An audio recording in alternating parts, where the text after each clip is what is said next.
শেরপুরের ঝিনাইগাতীতে প্রায় দেড় যুগ পর বিএনপির আনন্দ সমাবেশ অনুষ্ঠিত হয়েছে।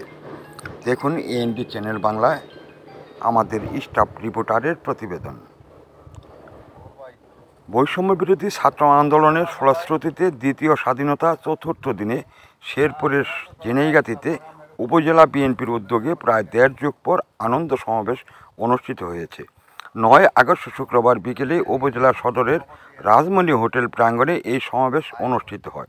উপজেলা বিএনপির ভারপ্রাপ্ত আহ্বায়ক আলহাজ মোহাম্মদ শাহজাহান আকন্দের সভাপতিত্বে প্রধান অতিথি ছিলেন জেলা বিএনপির সভাপতি, শেরপুর 3 আসনের 3 বারের সাবেক সফল সংসদ সদস্য মাহমুদুল হক রুবেল।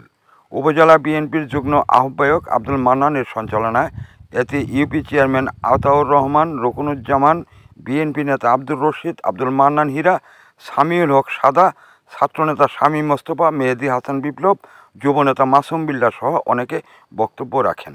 বক্তারা সকল প্রকার সহিংসতা ও অগ্নিসংযোগ, সরকারি ও বেসরকারি স্থাপনায় হামলা ও ভাঙচুরের নিন্দা জানান। সেই সাথে বাংলাদেশকে সুন্দরভাবে সাজাতে সকলের সহযোগিতা কামনা করেন। এর আগে আনন্দ মিছিল ও আন্দোলনে সকল শহীদগণের রুহের আত্মার মাগফিরাত কামনা সহ আহতদের দ্রুত রোগ মুক্তি কামনা করে দোয়া করা হয়।